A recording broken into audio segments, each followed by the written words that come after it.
Hi friends, welcome to my channel.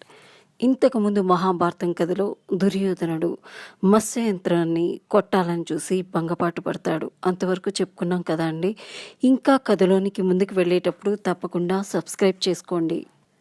దుర్యోధనుడి భంగబాటు చూసి బలరాముడు కృష్ణుడితో, తమ్ముడు, ఈ మత్స్యయంత్రం సంగతేమిటో నేను చూస్తాను అంటాడు. కృష్ణుడు వారిస్తాడు, అన్నయ్య, మనం మత్స్యయంత్రాన్ని కొట్టడం కోసం రాలేదు, కేవలం ప్రేక్షకులు మాత్రమే. ఏం జరుగుతుందో చూద్దాం అంటాడు కృష్ణుడు. స్వయంవరానికి వచ్చిన వీరులందరూ అవమానంతో సిగ్గుపడి కూర్చున్నారు. మిగిలిన వారెవరూ ముందుకు రావడం లేదు. ఏం చేయాలో తోచలేదు దృష్టద్యుమ్నునికి. మహాజనులారా, క్షత్రియులు మాత్రమే కాదు, బ్రాహ్మణులు, వైశ్యులు కూడా ప్రయత్నించవచ్చు.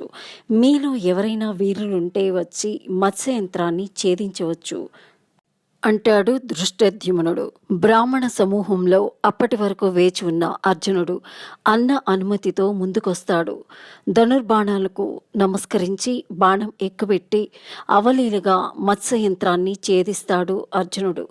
బ్రాహ్మణులందరూ జయ జయ ధ్వానాలు చేస్తారు. మహావీరుల వల్ల కూడా కానిదాన్ని మా బ్రాహ్మణుడు చేశాడు అంటూ ఎగురుతూ నాట్యం చేస్తారు. క్షత్రియులందరికీ అవమానం అనిపించి అర్జునుతో యుద్ధానికి దిగుతారు. భీమసేనుడు సహాయంగా నిలబడతాడు. అంతలో కృష్ణుడు వచ్చి రాజకుమారులు అందరికీ సర్ది చెప్పి శాంతింపచేస్తాడు.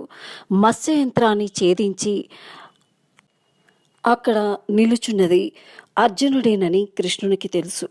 పాండవులు తామెవరో తెలియపరచకుండా ద్రౌపదీదేవిని తీసుకుని రథమెక్కి ఏకచక్రాపురానికి వస్తారు.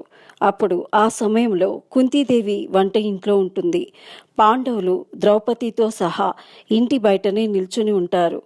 అమ్మ, ఈరోజు మేము ఒక ప్రత్యేకమైన భిక్షను తీసుకొచ్చాం. తెచ్చిన దాన్ని మీరందరూ సమానంగా పంచుకోండి అని అంటుంది లోన నుంచి కుంతీదేవి. పాండవులు తెల్లబోతారు. కుంతీదేవి బయటకొచ్చి చూస్తుంది. ధర్మరాజు జరిగిన విషయమంతా తల్లికి వివరిస్తాడు. నోరు జారినందుకు కుంతీదేవి చాలా బాధపడుతుంది. అప్పటికే ప్రొద్దుపోవటం వల్ల అందరూ భోజనాలు చేస్తారు. పాంచాల నగరం గురించి దుర్యోధన, కర్ణ, శల్య, సైంధవ, శిశుపాల రాజుల పరాభవాల గురించి మాట్లాడుకుంటూ ఉంటారు. దృష్టద్యుమ్నుడు మారువేషంలో పాండవులను అనుసరించి వస్తాడు. ఇంటికొచ్చి వారు మాట్లాడుకునే మాటలన్నీ వింటాడు.